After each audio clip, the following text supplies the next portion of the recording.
I've spoken about this band on the show before, but the band Sum 41, a Canadian pop punk band that was kind of like the Canadian answer to bands like Blink-182 and Green Day and NoFX and stuff.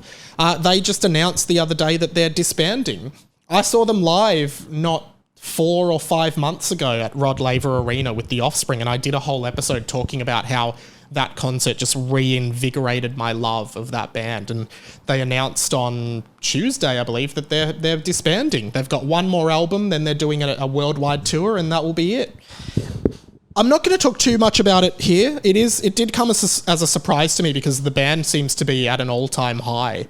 But, you never really know what's going on behind the scenes. But I did want to speak to... Sometimes you don't get to think really critically about these things until they happen. And I did want to speak to the influence that they've had on me in my life, just briefly. Because they were the first... I think I said this on the episode I did last year. Or maybe it was this year, they appeared, the song In Too Deep by Sum 41 appeared on the soundtrack of the 2003 Steve Martin film Cheaper by the Dozen. And I just remember being like, wow, this song is incredible. And that song kind of ignited my love of pop punk music. And I fell in love. They were the first band I was just obsessed with. I remember loving them. But thinking more critically about their music and their lyrics, what I think sometimes you subconsciously take things on board that you don't realize you're taking on board until something like this happens. And I mean, they might be most well known for their song Fat Lip, which was their biggest commercial success. Lots of themes of, very, very cliche now punk kind of themes. Conformity, not conforming, stepping away from totalitarianism and people telling you what you have to do, blah, blah, blah. Maybe 7 years later, they put out the song Underclass Hero, one of my favourite songs. You should listen to it. It's a great song. Here's some of the chorus to that song and listen to the lyrics.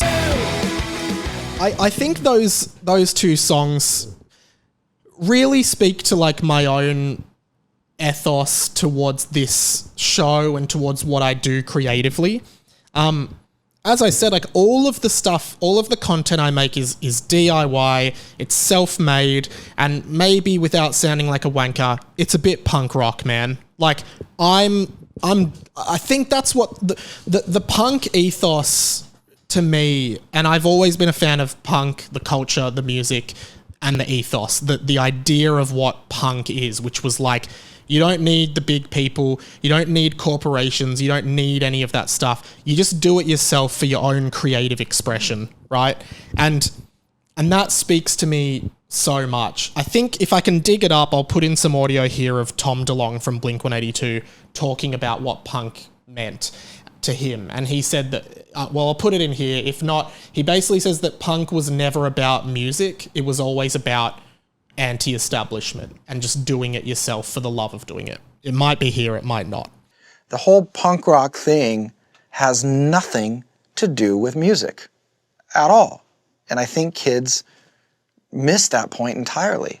It has to do with the transformation of being one of the group to an individual and having the balls to say what you want to say, do what you want to do, and follow the path that seems fit, I think those lyrics, particularly in that song Underclass Hero, where they're like, we don't need anything from you and we'll be just fine, which I think for me, this podcast has grown over 5 years. I've done it all myself and with Pat.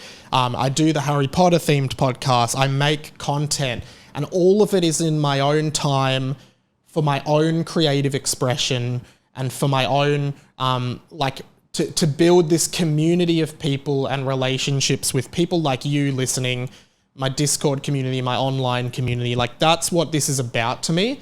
Yeah, it would be awesome to make a bunch of money off this show. And we do make a little bit of money. Like, we break even on the show now-ish with Patreon.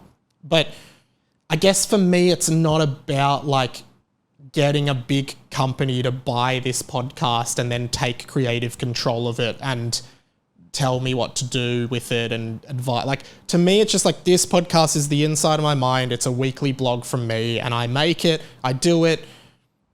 Okay, if someone wants to sponsor it, awesome. We get a bit of money from a sponsorship. But to me, it's that punk ethos, which is like, yeah, we don't need someone else to come in and do it for us. We know how to do it. We're doing it, and whatever happens, happens. It's not about a corporation. It's not about becoming acquired. That's not necessarily what I want. And I think, saying goodbye to a band like Sum 41 who are breaking up, those lyrics I think I have really adopted in my life and my creative life of like, I'm doing what I want to do. I'm making enough money to survive, and then I'm doing my passion, which is doing stuff like this. And that's what I want. And the beautiful thing about music is, okay, they're not going to be making new music. They're not going to be touring anymore, but those songs and those lessons and those messages stay with you for the rest of your life. You will always be able to listen to those songs, remember a time in the past, feel nostalgia for your youth, but reflect on how these songs impacted you as a man or as a woman or as whoever you are, right? I think that's really important. So yeah, I just wanted to speak a little bit to how, I link sort of my creative process and how I'm informed by stuff from my past. I think that's interesting.